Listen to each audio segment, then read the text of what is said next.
இப்போது இந்த மைய நாடுகள் வந்து ஒரு சில நாடுகளை வந்து கைப்பற்றிட்டாங்க. ஆனால் கடல் வந்து முழுசுமாக நேச நாடுகளோட கட்டுப்பாட்டில் இருக்குது. அப்போது மைய நாடுகளுக்கு போகிற உணவு எல்லாத்தையுமே வந்து நேச நாடுகள் தடுத்துடுறாங்க. இதனால இந்த ஜெர்மனி வந்து ரொம்ப கோவப்படுறாங்க. என்ன பண்ணுறாங்க அப்படின்னா, அவங்க வந்து நீர்மூழ்கி கப்பல்கள் மூலமாக இந்த நேச நாடுகளோட கப்பல்களை வந்து அழிக்கிறாங்க. அது மட்டும் இல்லாமல் அதுக்கப்புறமா என்ன பண்ணுறாங்க அப்படின்னா, அந்த போரில் பங்கேற்காத நாடுகள் நடுநிலைமையாக இருக்கும் இல்லையா, அந்த நாடுகளோட கப்பல்களையுமே வந்து அழிக்கிறதுக்கு முயற்சி பண்ணுறாங்க. அந்த மாதிரி அழிக்கிறப்ப தான் அமெரிக்கா வந்து இந்த போருக்குள்ளே நுழையுது. அது என்ன நடந்துச்சு அப்படின்னு பார்க்கலாம். கடற்போர்களும் போரில் அமெரிக்கா பங்கேற்றலும். 1916 வடகடலில் கடற்போர் நடைபெற்றது. ஜூட்லாந்து போர். வடகடல் நார்த் சீல 1916 ஆண்டு கடற்போர் ஒன்று நடக்குது. இந்த போரோட பேர் என்ன அப்படின்னா ஜூட்லாந்து போர்.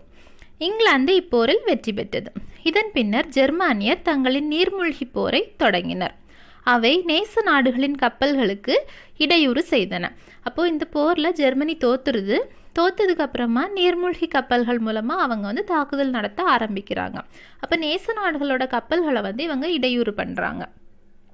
புகழ்பெற்ற எம்டன் கப்பல் சென்னை மீது குண்டுகளை வீசியது.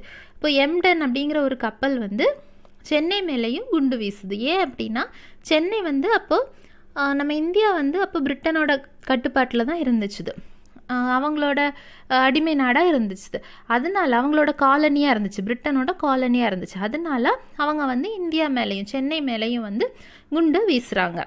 தங்கள் கப்பல்களின் போக்குவரத்தை இடைமறித்து தடை செய்த நடவடிக்கைகளுக்கு எதிர் நடவடிக்கையாக 1917 ஜனவரி திங்களில் நடுநிலை நாடுகளின் கப்பல்களையும் மூழ்கடிக்கப் போவதாக ஜெர்மன் அறிவித்தது. அப்போ இந்த உணவுகள் எல்லாம் அவங்களுக்கு வந்து கொண்டு போய் கொடுக்க முடியாததுனால, கடல் வந்து நேச நாடுகளோட கட்டுப்பாட்டில் இருந்ததுனால அவங்களுக்கு உணவுப் பொருட்கள் கிடைக்கல இல்லையா, அதனால இவங்க என்ன பண்ணுறாங்க அப்படின்னா, நாங்கள் வந்து இனிமேல் நேச நாடுகள் மட்டும் இல்லை, போரில் பங்கேற்காத நாடுகள் இருக்கும்ல அவங்களோட கப்பல்களையுமே மூழ்கடிப்போம் அப்படின்னு சொல்லி ஜெர்மனி வந்து அறிவிக்குது. இதன் பொருள், இங்கிலாந்தின் கடற்பகுதியில் பயணிக்கும் எந்த கப்பலாக இருந்தாலும் அவை போரில் கலந்து கொண்டுள்ளனவோ இல்லையோ ஜெர்மானிய நீர்மூழ்கி கப்பல்களால் தாக்கப்படும் என்பதே ஆகும். அப்போ இங்கிலாந்தோட கடற்பகுதியில் எந்த கப்பல் போனாலும், அது எந்த நாட்டோடதாக இருந்தாலும், அது போருக்காக போகுதோ இல்லை வேறு எதுக்காக போகுதோ, எதுவாக இருந்தாலும் ஜெர்மனியோட நீர்மூழ்கி கப்பல்கள் வந்து அதை மூழ்கடிக்கும் அப்படின்னு ஜெர்மனி அறிவிக்குது.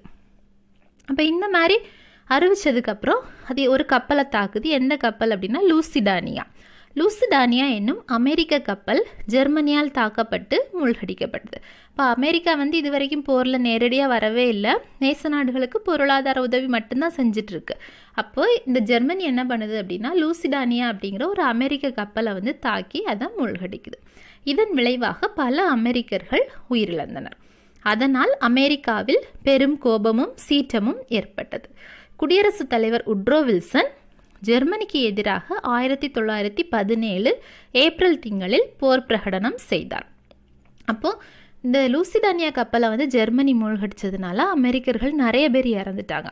அப்போ அமெரிக்கா வந்து ஜெர்மனி மேலே பயங்கரமாக கோபம் கொள்ளுது. அதனால தான் அதோட குடியரசுத் தலைவர், அப்போ வந்து குடியரசுத் தலைவராக இருந்தவர் உட்ரோ வில்சன் அப்படிங்கிறவர், அவர் வந்து ஜெர்மனிக்கு எதிராக 1917 ஆண்டு ஏப்ரல் மாதம் வந்து போர் பிரகடனம் வந்து அறிவிக்கிறார். மாபெரும் பொருளாதார பலத்தோடு அமெரிக்கா போரில் இறங்கியது. அது நேச நாடுகளின் வெற்றியை முன்னரே எழுதப்பட்ட முடிவுரை ஆக்கிட்டு. அப்போது அமெரிக்கா வந்து ஒரு பொருளாதார பலம் மிகுந்த நாடு. அது வந்து அவங்களோட அவ்வளோ பொருளாதார பலத்தோடு அந்த போரில் இறங்குது 1917 ஏப்ரலில். அதனால இது வந்து நேச நாடுகளுக்கு அமெரிக்கா சப்போர்ட் பண்ணதுனால அமெரிக்கா போருக்குள்ளே வருது அப்படிங்கிறப்பவே வந்து நேச நாடுகள் வெற்றி பெறும் அப்படிங்கிறது வந்து ஒரு தெரிஞ்ச விஷயமா மாறிடுச்சு.